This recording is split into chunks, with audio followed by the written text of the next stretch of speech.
अनेक असमंजस और दुविधा के बाद निर्णय किया हर सिद्धि माता मंदिर पद यात्रा का। मेरे घर से करीब करीब 140 किलोमीटर दूर ये मंदिर है। वहाँ तक चलना, वहाँ तक चलने का निर्णय करना ही कठिन था। चलना तो बहुत दूर की बात है। फिर भी पता नहीं परमात्मा के संविधान में क्या लिखा था, ऐसा निर्णय हुआ। कई लोगों ने कहा, भजन पाठ करने वाले लोग हो, क्या ये देवी देवताओं में मानने लग पड़े। कई लोगों ने ऐसा सोचा, कई लोगों ने ऐसी बातें करी। फिर भी पता नहीं क्यों ऐसा संजोग बना, ऐसा निर्णय दृढ़ हुआ और पद यात्रा शुरू हो गई। पहले दिन कई मान्यताओं से छुटकारा मिला। शरीर की सक्षमता के बारे में पता चला। मन की निर्णायक शक्ति के बारे में पता चला। मन कितना निर्णयात्मक हो सकता है, इसके बारे में पता चला। हमारी अपनी विचारों की दृढ़ता के बारे में पता चला। वृत्तियाँ किस प्रकार अंतर्मुखी हो सकती है, इसके बारे में पता चला। दूसरा दिन कठिन था क्योंकि थकावट थी। फिर भी धीरे धीरे सुमरन करते करते आगे बढ़ते चले गए। तीसरा दिन और कठिन हो गया। पैरों में छाले पड़ गए। पर फिर गांव-गांव से रास्ता आया और हर एक गांव वाला कहने लगा, चिंता मत करो, माँ आपके करीब आ जाएगी। चिंता मत करो, आगे चलो, हमारे घर आओ, हमारे खेत में आओ, चाय पीने आओ। तब पता चला कि निष्काम सेवा क्या होती है, निष्काम कर्म क्या होता है, निष्काम भाव से प्रेम करना क्या होता है। ये इन सीधे साधे गांव वालों ने समझाया।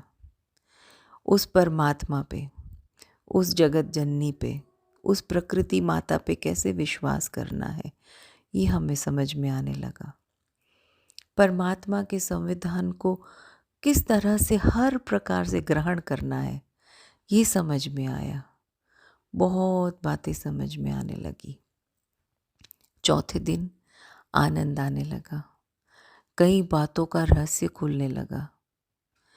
हर सिद्धि, हर प्रकार की सिद्धि कर देने वाली ऐसी माता, अभी तक यही समझ थी।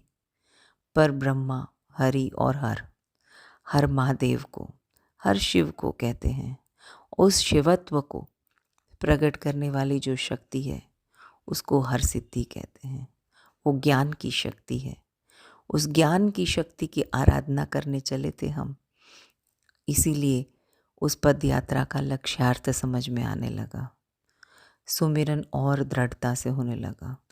मन एकाग्र था, मौन व्रत था, किसी से बातचीत न करने का प्रण लिया था। अकेले चलते चले गए और अंतर से परमात्मा का रहस्य उद्घाटित होने लगा। समझ में आने लगा परमात्मा का संविधान, समझ में आने लगा उस एक तत्व का अधिष्ठान, समझ में आने लगा अपने स्वरूप को जानने का रास्ता। उसकी युक्ति समझ में आ गई। गुरु महाराज का बड़ा अंतर से, गुरु महाराज के प्रति बड़ा अंतर से प्रेम जागृत हुआ। महाराज जी का जो शारीरिक बिछोह था, उसमें प्रेम प्रकट होने लगा। आंखों से अश्रुधारा बहने लग पड़ी। समझ में आने लगा कि जीवन उस दिशा में चल पड़ा है जिस दिशा में ज्ञान की शक्ति प्रकट होगी, आज नहीं तो कल। 5वें दिन हम जामदेवारिया गांव से आगे चले। हर एक आदमी हमें ऐसा कहता था, आप नज़दीक आ गए हर्षद के, वो वहाँ सामने ही दिखेगा। पर मैप में देखो तो 22 किलोमीटर दिखा रहा था। जामदेवालिया से आगे बढ़े, 8 किलोमीटर गांगड़ी गांव दिखा रहा था। मैंने सोचा 8 किलोमीटर यानी 3 घंटे लगेंगे। अभी और 10 सवा 10 बज रहे थे। धूप आ गई थी। आगे चल के ऐसा लग रहा था कि 1 बजे तक नहीं चल पाएंगे। धूप बहुत कड़ी थी। एक आदमी मिला, गांव का था, सीधा साधा। कहने लगा, बिल्कुल चिंता मत करना, माँ आपके करीब आएगी। गुजराती में ऐसा कुछ, चिंता न कर जो हो बेन, मावड़ी ओरी आवसे। मैं रोने लगी। मुझे लगा माँ करीब आए तो ही अच्छा है, क्योंकि इतना चलना मुश्किल पड़ रहा था। करीबन आधा घंटा चली होंगी तो आया माइलस्टोन, गांगड़ी गांव, 4 किलोमीटर। मैं वहीं बैठ के रोने लग पड़ी। मुझे पता चला कि मावड़ी आगे आ गई। उसने इतने किलोमीटर कैसे काट दिए समझ में नहीं आया। वही वृत्ति जो बाहर की ओर दौड़ रही थी, उसी ने अंतर में शक्ति प्रकट कर दी। आगे चले, एक आदमी मिला, चलो हमारी बाड़ी पे, आराम करो, बहुत धूप होने वाली है। हम 1 डेढ़ घंटे के बाद आगे रुक गए। वहाँ से देखा तो हरसिद्धि माता मंदिर 6 किलोमीटर शॉर्टकट मिल गया, और वो आदमी हमको आगे रास्ते तक पहुँचा के आया। न जान न पहचान, फिर भी इतना प्रेम, इतना अंतर से सेवा का भाव मैंने पहली बार ही देखा गांव के सीधे साधे लोगों में। छोटे छोटे बच्चे भी हमें कहते थे, आओ हमारी बाड़ी पे, पानी पी के जाओ। आप लोग तो पदयात्रा कर रहे हो, हमारे लिए पूजनीय हो। ऐसी संस्कृति की धरोहर भारत में ही देखने को मिलती है, और सौराष्ट्र, काठियावाड़ इसके लिए जाना पहचाना है। उसका अनुभव हुआ। हरसिद्धि माता मंदिर पहुँचे, सामने ही दिख रहा था, अश्रु की धारा बह रही थी। और जब उसके नज़दीक पहुँच गए तो रोना आ गया, और माँ के चरणों में, गुरु महाराज के चरणों तक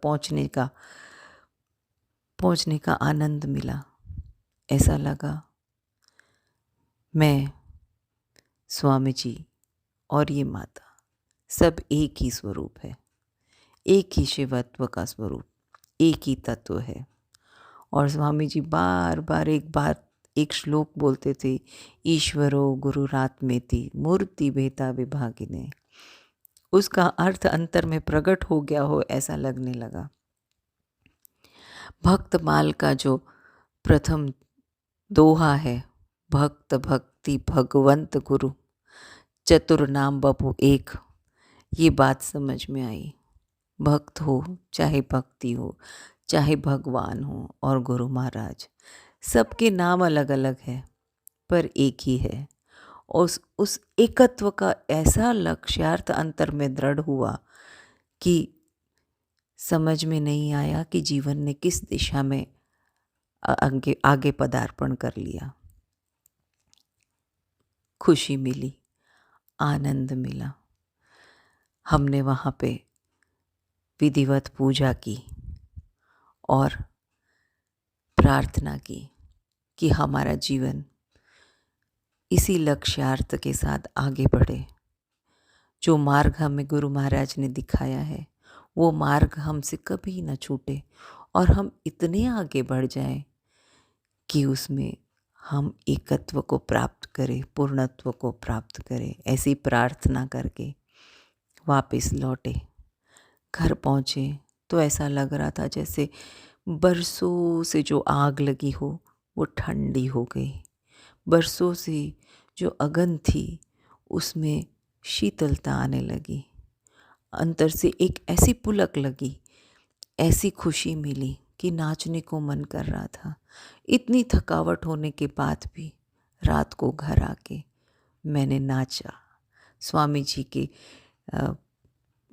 छवि के सामने, और महाराज जी को कहा, मैं आज कृतकृत्य हुई, आपने अंतर में प्रकटीकरण किया, आप अंतर में पदार्पित हुए, बहुत अच्छा लग रहा था, और वो नशा अभी भी बरकरार है। आप सभी को मैं ऐसी प्रेरणा देने के लिए बाधित हूँ कि सभी एक न एक बार, चाहे छोटी सी ही सही, पर पद यात्रा कीजिए, ताकि अपने आप के साथ रहने का मौका मिले, अपने आप के साथ जीने का मौका मिले और आप अपने आप को प्राप्त करें। जय श्री सच्चिदानंद।